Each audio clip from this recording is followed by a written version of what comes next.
Welcome everyone and thank you so much for joining in. So since the price of Bitcoin has failed again and again to remain above this 30,000 range, what does this mean here in the immediate short term, and also what does this mean in the upcoming days for Bitcoin? Because we want to know if we are going to see any sort of a relief rally or not, because in the past price action, whenever the price of Bitcoin has tested the support from this falling wedge, the lower line area, after that we have seen a very nice impulsive price movement. Similar scenario unfolded here when the price tests the lower line area. After that, a very nice impulsive price movement, and this is exactly where we are also finding ourselves at this current stage, even though we are below this 0.5 Fibonacci line, which was around 30,000 range. This is very important for us. Why? Because we have been very clear on this one.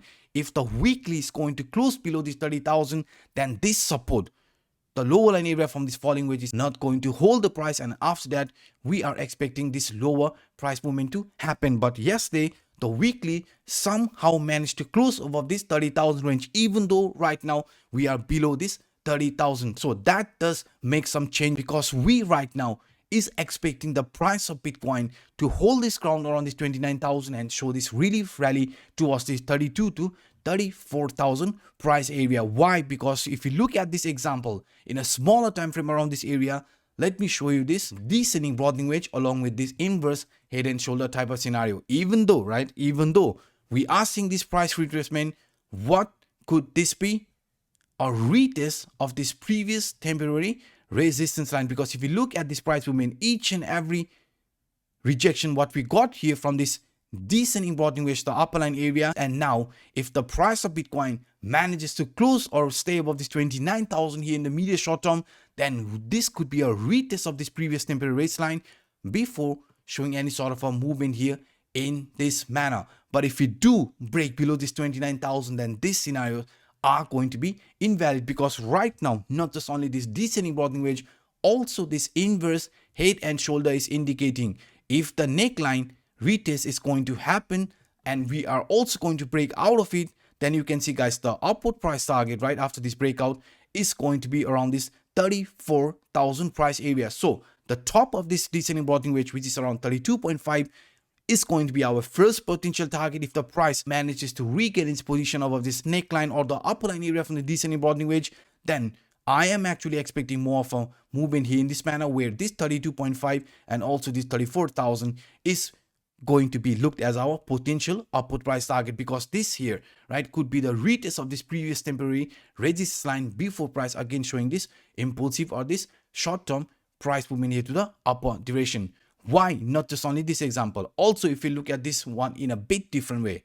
So now if you look at this price action again here in a 4-hour time frame using this very simple scenario, if I would add this falling trend line, just like as shown here in the example, a falling trend line or just a descending channel, doesn't matter, it's the same. You can see this upper line was a very strong line of resistance, resistance, and now the same line which previously acted as the resistance, acting as a support. After that, the price also showed this impulsive movement, but now we are seeing this retracement, because we know this upper line, along with the lower line from the descending broadening wedge, was a very important line for us, and now this could be a sign of changes. I mean, for the immediate short term, if we are going to show another movement just like as shown in the example, then you can see guys, we could be slowly starting this movement here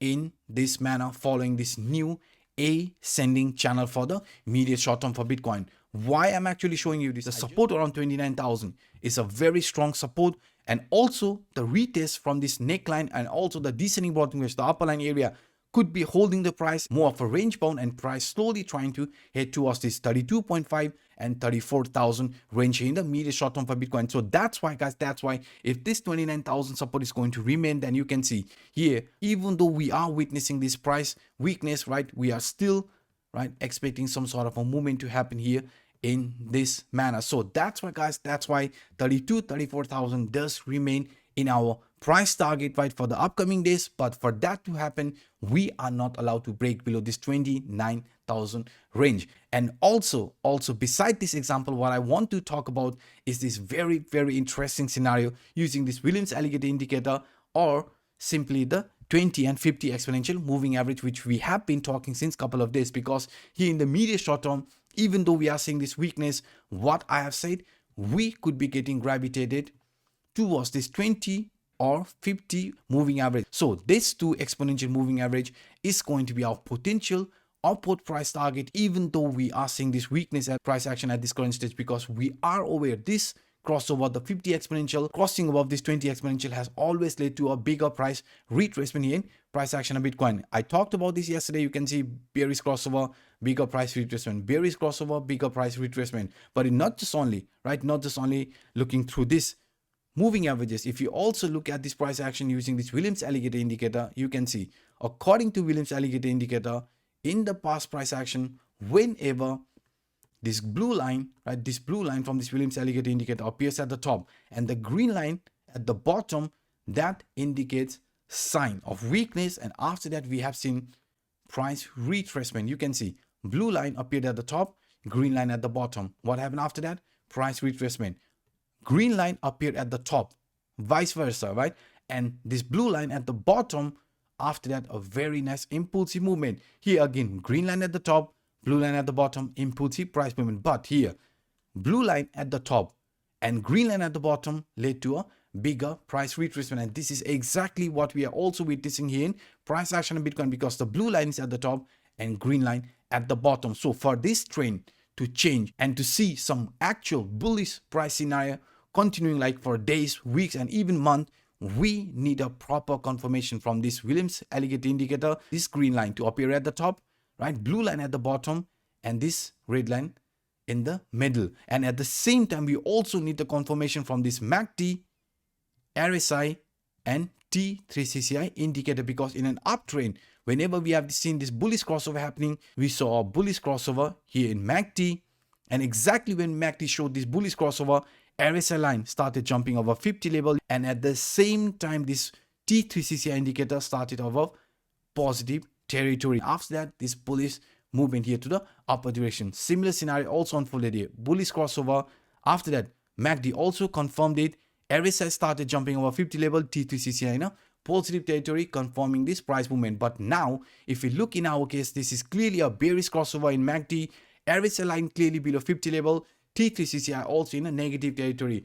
Even though in a daily, right, we are seeing this weakness, but still we are actually expecting some sort of a relief rally to happen at least towards this 32 to 34,000 before price again chooses an actual trend direction. So these are some of the quick updates that I wanted to share with you in today's video. But before I conclude this video, guys, I just want to make you aware, if you are unaware of my Twitter account, it's Crypto Anup. Feel free to follow me there. And also, if you are unaware of this $8,150 crypto exchange bonus, then the link is provided in the description down below. You can see BYBIT is giving around $4,050 bonus and PHEMEX $4,100 after your initial deposit. So if you are an experienced trader, if you want to take advantage of this market volatility, then feel free to use my ref link down below. So these are some of the interesting scenario I thought sharing with you in today's video. If you enjoyed my work, then please hit the like button, and also for those individuals watching this for the first time, hit that subscribe button and the bell. So by saying this, I'm signing out. My name is Anup. Bye bye.